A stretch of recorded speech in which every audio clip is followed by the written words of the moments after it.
안녕하십니까, 희경 선생님입니다. 자, 2018 시즌 외국인도 이해하는 수능 국어 문법 OT 하도록 하겠습니다. 제목에서 풍겨지는 게 있죠. 외국인도 이해하는 수능 국어 문법. 뭐 어떻게 하겠다는 거야? 그렇죠. 쉽게 가르치겠다는 얘기입니다. 일단은 문법 하면 여러분들이 뭔가 딱딱하고 지루한 느낌, 뭔가 좀 굉장히 고리타분한 느낌, 이런 식으로 접근을 하기 때문에 그냥 공부도 하기 싫은 영역, 이렇게 생각하는 애들이 굉장히 많아요. 선생님 같은 경우에는 그러면 선생님 내용이 너무 쉬운 거 아닙니까? 절대로 그렇지 않아. 쉬운 내용을 가르치겠다는 게 아니라 어려운 문법 사항들을 쉽게 가르치겠다는 얘기야. 외국인도 한글만 할 줄 알면 다 이해할 수 있을 정도로 쉽게. 너는 재수생 작년에도 선생님 수업을 들었잖아요. 선생님 문법 수업 어때요? 좋아요. 그렇게 가식적으로 말하지 마. 그 다음에 구체적으로 물어봐야지. 뭐가 좋아? 재밌고요. 쉽게 가르쳐주고요. 기가 막혀요. 그래요. 기가 막혀요. 자, 요 수업. 자, 오리엔테이션 하도록 하겠습니다.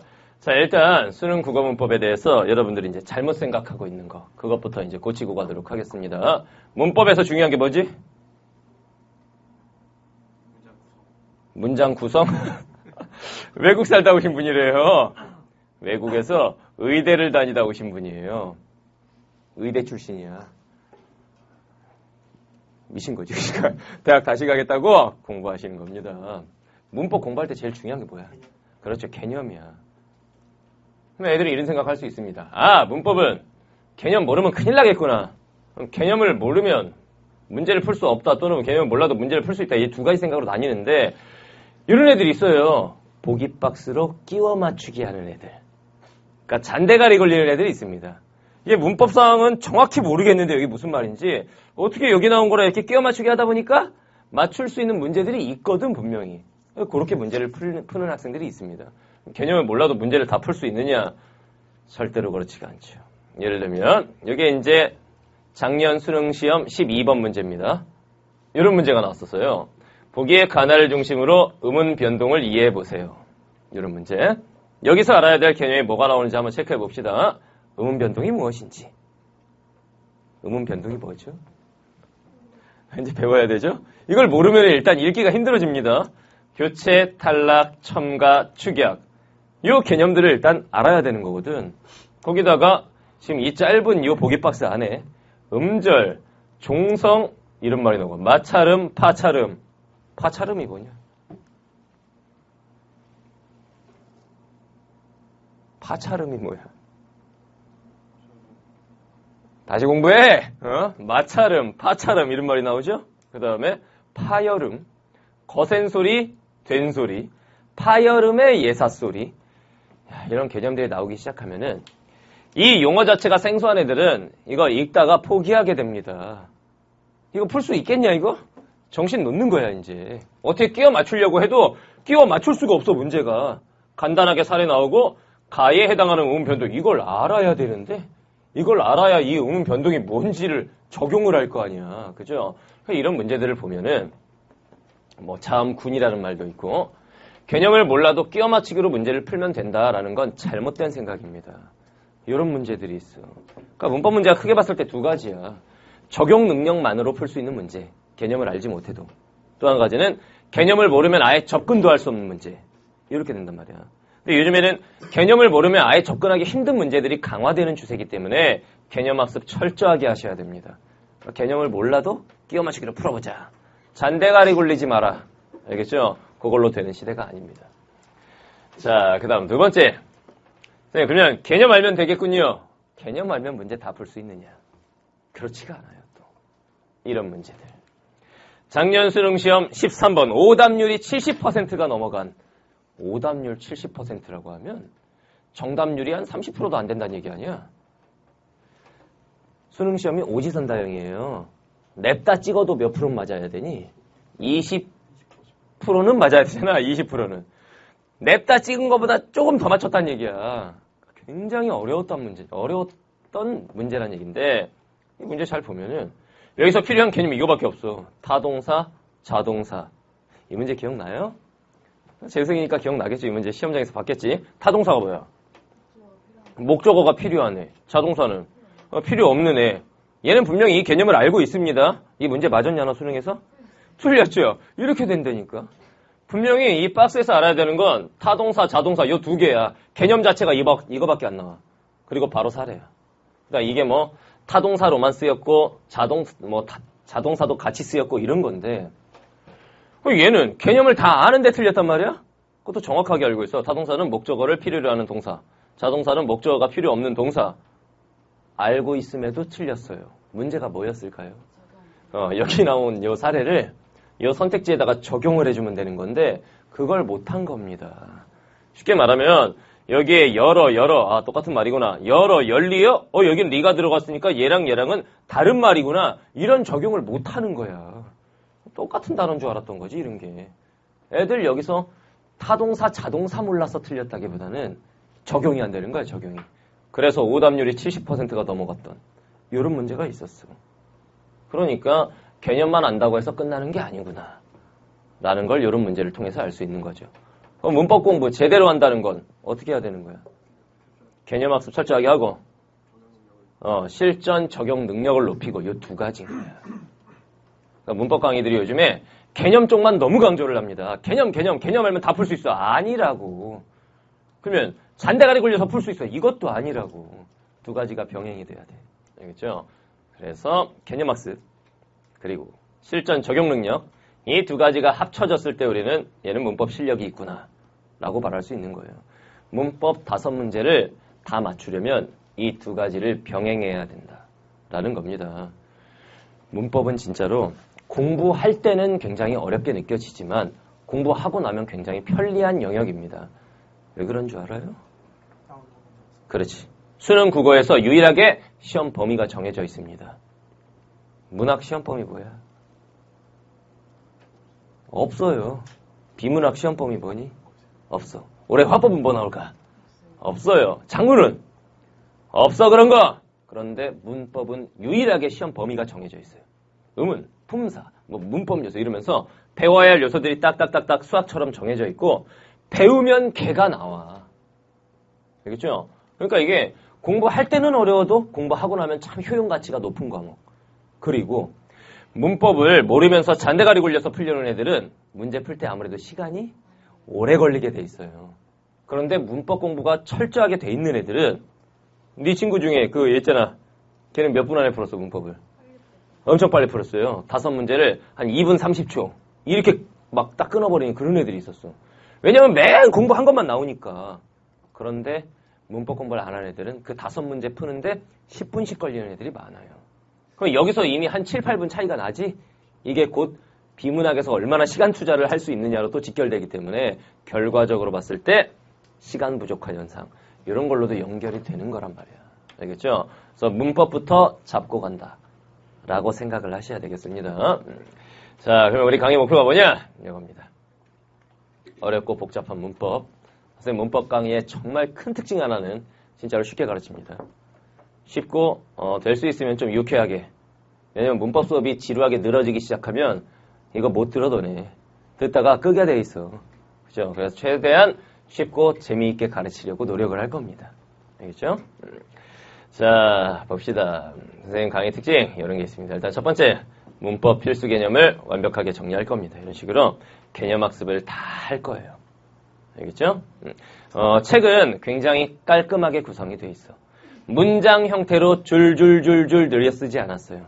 정말 배울 필요가 있는 내용들만 깔끔하게 이렇게 예시와 함께 제시를 했습니다. 알겠죠? 자, 그 다음에 이런 것들이 올해 교재에 추가가 됐습니다. 작년 책에는 이런 것들이 없었는데 헷갈리는 문법 요소들.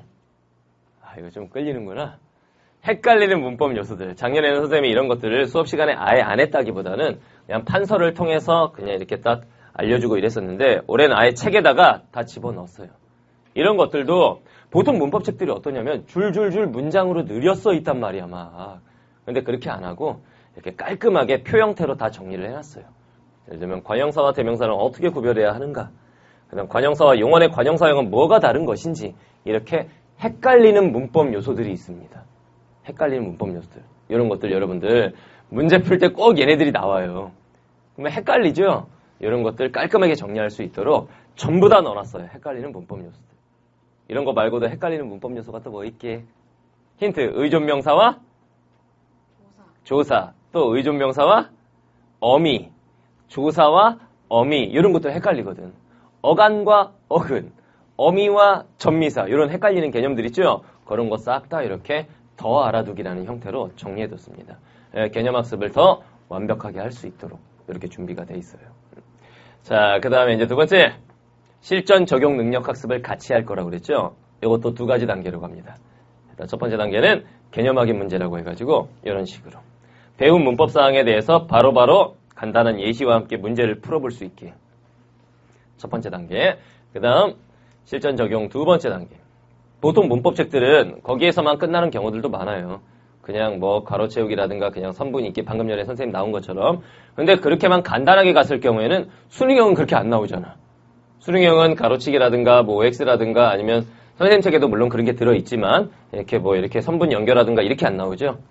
적용하기 형태로 나오지. 그래서 실제로 문법 문제와 동일한 이런 형태의 적용하기 문제들이 제시가 되어 있습니다. 그럼 문법은 이렇게 배우는 거지 우리한테 선생님한테는 개념을 배우고 나서 간단한 개념하기 문제를 풀고 그 다음에 수능형 문제를 통해서 적용 능력을 극대화하는 거야. 이런 식으로 배울 겁니다. 알겠죠? 교재 업그레이드가 엄청나요 작년보다. 그다음 문제를 쉽게 풀어낼 수 있는 필살기 이런 것들을 여러 가지를 가르쳐 줄 겁니다. 필살기 쩔어요. 예를 들면 의문규칙 문제 이것만 알면 한 문제는 맞출 수 있다 해가지고 소리 나는 대로 쓰고 공통 부분 지워보면 된다. 예를 들면 이런 단어가 나왔다. 소리 나는 대로 썼죠? 어떡하라고? 지워요. 똑같은 걸. 물. 그러면 왼쪽엔 기억이 남았고 오른쪽엔 이응이 남았죠. 기억이 이응으로 바뀌었으니까 무슨 현상일까? 교체 현상일단 바뀌었으니까요. 안 배워서 그래요. 그 중에서도 기억이 이응으로 바뀌었어. 이응은 무슨 음? 비음. 그러면 무슨 화? 비음화. 이런 식으로 소리 나는 대로 쓰고 공통 부분을 지워보면 어떤 현상인지 알 수 있거든. 이거 한번 해볼까? 좋다. 지웠죠? 왼쪽에는 히읗하고 디귿 몇 개야? 두 개가 있어요. 오른쪽은 티읕 몇 개야? 하나. 두 개가 하나로 줄어들었군요. 무슨 현상? 그렇죠. 축약 현상. 줄어들었으니까 이런 식으로 소리 나는 대로 쓰고 지워버리면은 어떤 현상인지 바로 알 수가 있습니다. 이런 필살기들을 서술어의 자릿수를 파악하는 필살기 뭐 이런 것들 있죠. 문장 성분의 종류를 파악하는 필살기 이런 것들을 많이 가르쳐 줄 겁니다. 시험 현장에서 그 개념이 정확하게 떠오르지 않아도 이거 떠올리면 바로 문제 풀 수 있도록 이런 것들 많이 알려줄게요. 자, 그 다음 봅시다. 각 단원이 끝날 때는 선생님 수업의 특징 중에 하나죠. 문학, 비문학에서도 마인드맵, 지문 분석 정리를 배웠었지 문법도 이런 식으로. 우리가 이런 걸 배웠다 이 단원에서 그 다음 이걸 마인드맵 형태로 해가지고 필요한 내용들을 쫙 정리해놨습니다. 이렇게 한눈에 보는 문법이죠. 그러니까 작년에는 이런 게 다 텅 비어 있었는데 꽉 채워놨어 이런 식으로. 그래서 여러분들이 이 페이지만 딱 뜯어갖고 갖고 다니면서 볼 수 있게 이렇게 다 정리를 해놨어요. 업그레이드가 많이 됐죠. 이런 식으로 교재 구성이 되어 있습니다. 자, 이런 학생들이 이 강의를 들으면 도움이 될 거예요. 특히 무한패스로 수강하는 학생들 문법 강의는 반드시 들어야 됩니다. 문법은 자기 혼자 하려고 하면 잘 안 됩니다. 이게 다른 영역은 몰라. 화법이나 작문 이렇게 쉬운 파트들은 자기 혼자 하려고 하면 어떻게 할 수도 있어요. 나는 문학 되게 잘하는데 뭐 할 수도 있어. 난 유독 비문학 거를 잘해. 잘 읽고 문제를 잘 풀어. 뭐 그럴 수 있어. 근데 문법은 선생님들 도움을 받는 게 좀 좋아요. 자, 일단 첫 번째 문법 필수 개념 학습이 안 돼 있는 학생들. 필수 개념이라고 썼죠? 문법 개념은 크게 봤을 때 두 가지가 있어. 모르면 문제를 못 푸는 개념. 그걸 필수 개념이라고 그래. 그럼 두 번째는 보기 박스에서 설명이 나오는 개념. 그걸 심화 개념이라고 그래. 선생님, 그러면은 필수 개념만 배웁니까? 아니에요. 선생님, 종합강좌인 20시간 만에 끝내기 강의에서는 문법 파트가 있었죠. 거기에선 필수 개념만 배우는데 이 문법 전용 강의, 외국인도 이해하는 수능국어 문법에서는 필수 개념과 심화 개념을 둘 다 배웁니다. 근데 선생님이 구분을 해줄 거야. 이건 필수 개념이니까 모르면 문제 못 푼다. 이렇게 얘기를 해줄 거고. 이건 심화 개념이니까 알아두면 좋다. 물론 문제로 출제될 땐 보기 박스에 설명이 제시가 될 거야. 이런 식으로 구별해서 알려줄 거야. 알겠죠? 자, 다음 두 번째. 난 개념은 아는 것 같아. 피동, 사동, 뭔지 알아. 근데 문제 나오면 틀리는 거야. 실제로 작년 수능에도 피동, 사동 구별하는 문제가 있었어. 그거 많이 틀렸어요. 뭔지는 아는데 문제 풀면 틀리는 애들. 실전 적용이 안 되는 학생들. 자, 다음 세 번째. 뭔가 나는 딱딱한 문법 수업이 싫다. 이런 학생들. 좀 그냥 유쾌하게 배우고 머릿속에 좀 각인이 되는 수업을 원한다. 이런 학생들. 네 번째. 문법 때문에 시간 많이 소모하는 학생들. 시간을 빠르게 단축할 수 있는 그런 방법들도 알려드리도록 하겠습니다. 저희 강의를 듣는 학생들에게는 이런 혜택이 있답니다. 일단 첫 번째. 강의 전범위 손글씨 노트가 나갑니다. 물론 카페를 통해서 매 강 끝날 때마다 한 강 끝날 때마다 손글씨 노트를 올려줄 거예요. 그거 보면서 복습할 수 있도록. 알겠죠? 손글씨 노트 잘 돼 있어요. 그 다음 두 번째. 아주 영광스러운 일이죠. 수강생 전원 선생님 네이버 카페 정회원으로 등업을 요 강좌 하나만 듣더라도 정회원 등업을 해드리겠습니다. 수강 신청을 하는 즉시 네이버 카페 가가지고 거기서 이제 등업 신청을 하세요. 알겠죠? 그러면 정회원으로 올려줄 거고 그때부터 카페에 있는 모든 자료를 자유롭게 활용할 수 있습니다. 카페 들어가 봤어? 자료 많아요. 무슨 자료가 써먹을 게 많디? 내신 자료? 내신 자료도 있습니다. 거기에. 또 너 거기서 써먹었던 자료 없어? 빵꾸 때우기 이런 거. 빵꾸 때우기. 즉 유형별 문제 분류를 다 해놨어요. 그리고 나는 일치 문제가 약하다. 그럼 일치 문제만 한 30개 모아져 있거든. 그런 거. 나는 그래프 문제가 약하다. 그럼 그래프 문제만 한 20개 모아져 있지. 이런 것도 다 돼 있어. 카페에. 그러니까 본인이 필요한 그 사항들에 대해서 자료를 찾아서 공부할 수 있도록 구성이 다 되어 있습니다. 그러니까 카페 정회원 등업을 꼭 하도록 하시고. 알겠죠? 선생님 카페 주소가 뭡니까? 초록색 창. 네이버 창에다가 뭐라고 치면 돼? 신영균이라고 치면 안 나와요. 신영균 또는 이투스 신영균 이렇게 치면 됩니다. 그냥 신영균이라고 치면은 어떤 할아버지 나와요. 할아버지. 옛날에 굉장히 유명한 영화 배우였어.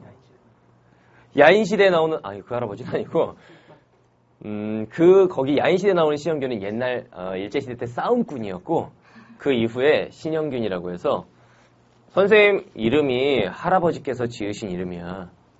우리 할아버지 때 지금으로 치면은 원빈급의 인기를 구가했던 사람이 신영균이라는 배우였어요. 우리 할아버지가 그 배우를 좋아했어. 내 이름이 신영균이 된 거야. 진짜 그렇게 만든 거야, 선생님 이름을. 만약 요즘 시대다. 우리 할아버지가 GD를 좋아했다. 그러면 나는 뭐 신지용 이렇게 됐을 거라고. 이런 식인 거야. 내 이름이 실제로 그 영화 배우 이름 딴 거야. 근데 그분이 아직도 살아계시고 굉장히 좋은 일 많이 하신 분이야. 서울대학교 치대를 나오신 분이야. 그 시대에. 그런데 나 의사 안 해. 그리고 영화 배우를 하신 거야. 그 시대에는 영화 배우가 딴따라라는 말로 불리면서 좀 이제 취급을 못 받았거든. 그런데 서울대 나오신 분이 때려치고 그거 하고. 영화 배우 해갖고 완전 전성기를 누리면서 어마어마한 재력을 축적을 해가지고 그분께서 3년 전인가 사회에 기부를 하셨지. 얼마 기부하셨는지 알아? 500억. 500억 기부를 했어요. 그래서 신영균을 치잖아? 연관 검색어에 500억 기부가 있어. 간혹가다 Q&A 게시판에 선생님 검색해본 애들이 선생님 도대체 돈이 얼마예요? 어떻게 500억 기부를 합니까? 막 이렇게 글을 올려. 그게 내가 아니야. 근데 선생님은 굳이 부인하지 않아요. 많이 좋은 일 해야지. 뭐 이런 식으로 그냥 댓글을 달죠, 그냥. 어차피 같은 신영균 이름은 똑같은데.